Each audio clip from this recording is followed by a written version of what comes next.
Hello everyone, welcome back to my channel. Today we are diving into chapter first of physics describing motion around us. This is the first part. We will cover motion in this part. So let's get started. Okay तो हमारा first topic है motion in straight line. Motion in straight line का क्या मतलब होता है? सबसे पहले हम ये देखते हैं कि मोशन क्या होता है। स्ट्रेट लाइन तो हमें पता ही है, स्ट्रेट लाइन तो ये हो गई, but what is motion? Motion, an object is said to be in motion when its position change with time. एक ऑब्जेक्ट मोशन में कब होता है? जब उसकी पोजीशन चेंज होती है with time. What is position? But position changes with time, that's okay, but what it position? तो let's see first position. Position is the specific location of an object at a given time, defined as the related to a reference frame or reason. मान के चलिए कि एक road है, ठीक है, a person is standing here, ठीक है, यहाँ उसका घर है, ठीक है, ये उसका घर है, वो पर्सन यहाँ खड़ा है, यहाँ स्टैंड कर रहा है। सो जो ये वाली जगह है, ये वाली, दिस प्लेस और दिस इज अ पोजीशन और लोकेशन ऑफ अ पर्सन, ठीक है। ये वाली जो जगह है ये पोजीशन है, ये हम कह सकते हैं उस पर्सन की लोकेशन है उस टाइम पे, ठीक है। जैसे अब ये दिन का टाइम है, रात को उसकी लोकेशन क्या आएगी? ये उसका घर, क्योंकि वो अपने बेड पे सो रहा होगा, ठीक है। तो कहने का ये मतलब है कि position is the location of an object at a given time, time के अकॉर्डिंग। हर बार पोजीशन तो उस इंसान की घर पे हो नहीं सकती, वो स्कूल जाएगा या कॉलेज जाएगा या वर्क पे जाएगा या ऑफिस जाएगा, तो उसकी पोजीशन चेंज होती रहेगी विद टाइम, ठीक है। दिस इज पोजीशन और लोकेशन। चलिए अब हम मोशन देखते हैं। An object is said to be in motion when its position changes with time.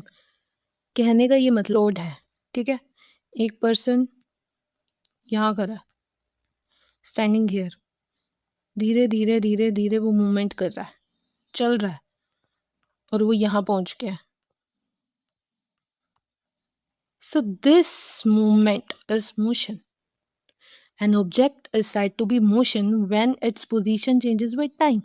उसकी पोजीशन चेंज हुई है टाइम के साथ, बिकॉज यहाँ पे 10 बजे होंगे, बट यहाँ पे 10:15 हो चुके होंगे। अब यहाँ टाइम भी चेंज हो गया और इसकी पोजीशन भी चेंज हो गई। तो मोशन का मतलब होता है an object is said to be motion when its position changes with time, उसकी पोजीशन चेंज हो विद टाइम, ठीक है। जैसे हमारे पास एग्जांपल है movement of dust, person etcetera. अब डस्ट की तो मूवमेंट हर बार ही होती है, मतलब जो डस्ट होती है वो मोशन में ही होती है, टाइम के अकॉर्डिंग चेंज होती रहती है, ठीक है। और movement of person, movement of person को हम ऐसे समझ सकते हैं, सुबह घर है, मॉर्निंग में होम, आफ्टरनून में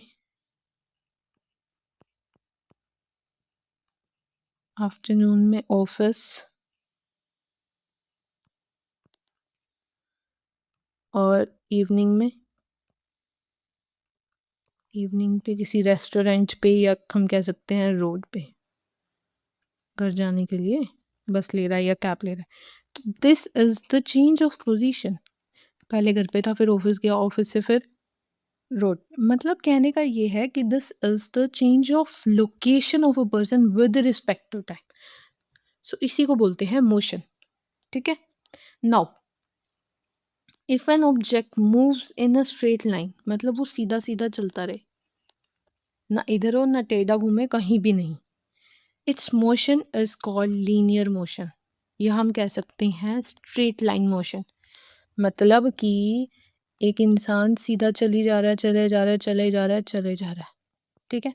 तो जो ये मोशन है इसको बोलते हैं मोशन इन स्ट्रेट लाइन और लीनियर मोशन, ठीक है।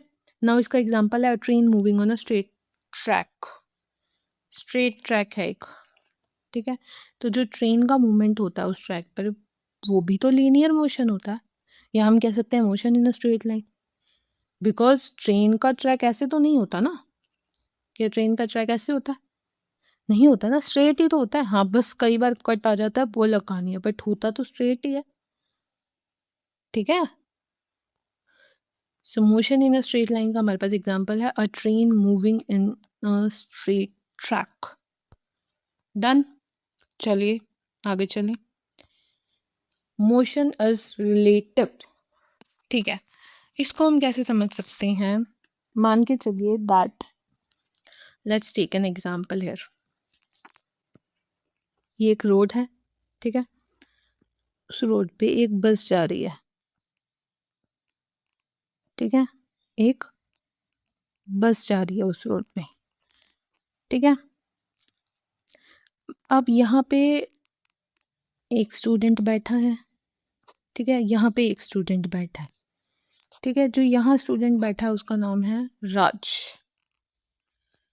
ठीक है।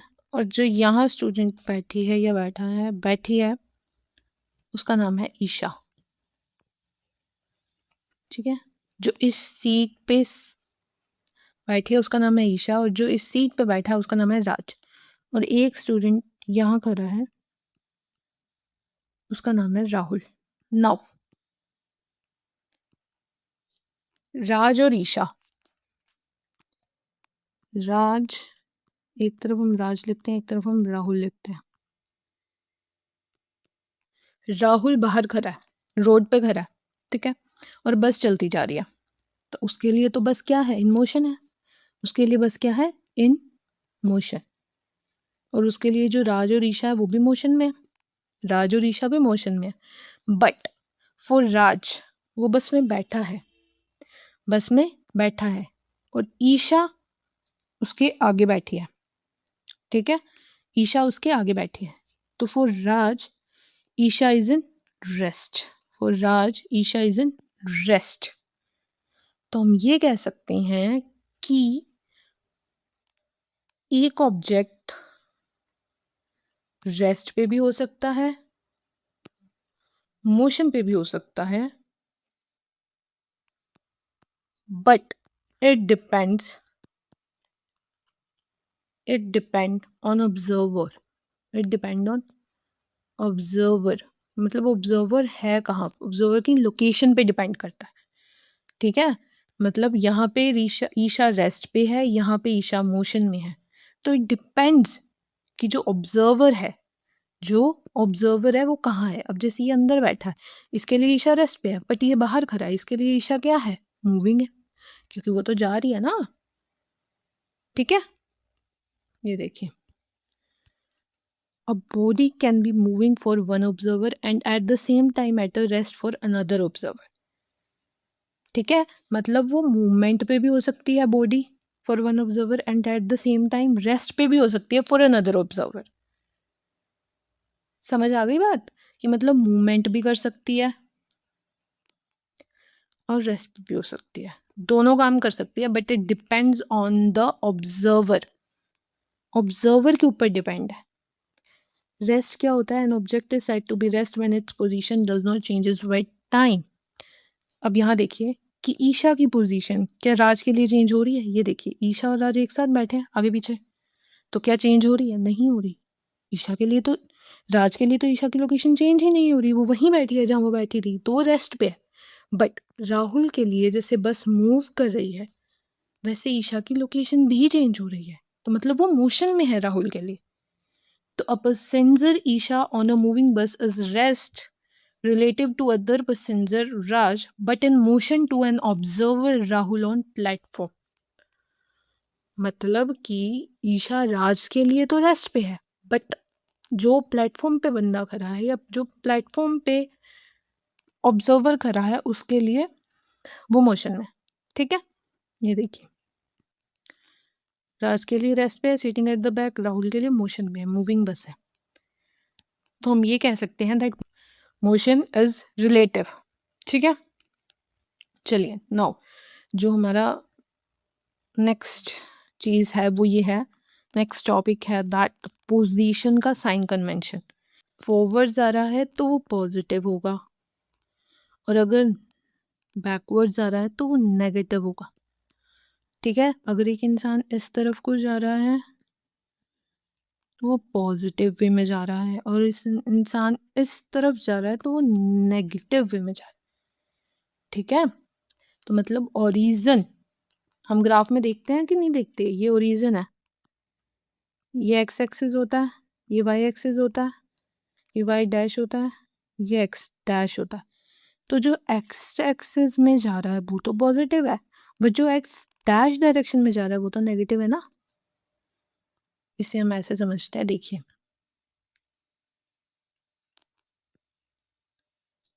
ये ओरिजिन है, ये एक्स है, ये एक्स डैश है, ये वाई है, ये वाई डैश है, ये 1 ये 2 ये 3, -1 -2 -3। मान के चलिए कि इंसान यहाँ खड़ा है, a person is standing on origin, और वो जा रहा है यहाँ पे, उसका घर यहाँ पे है, होम, और ऑफिस यहाँ है। ठीक है, तो जो उसकी पोजीशन ये होगी वो होगी फॉरवर्ड पोजीशन, या हम कह सकते हैं पॉजिटिव पोजीशन। और अगर वो जाए ऑफिस की तरफ या इस डायरेक्शन में तो वो होगी उसकी नेगेटिव पोजीशन। ठीक है, ये हम कह सकते हैं बैकवर्ड पोजीशन। ठीक है, तो ये पोजीशन का साइन कन्वेंशन होता है। So that's it for today. In the next video of this series, we will move on to next topic, that is distance and displacement. If you have any doubts, so let me know in the comment section. See you in the next video. Bye bye.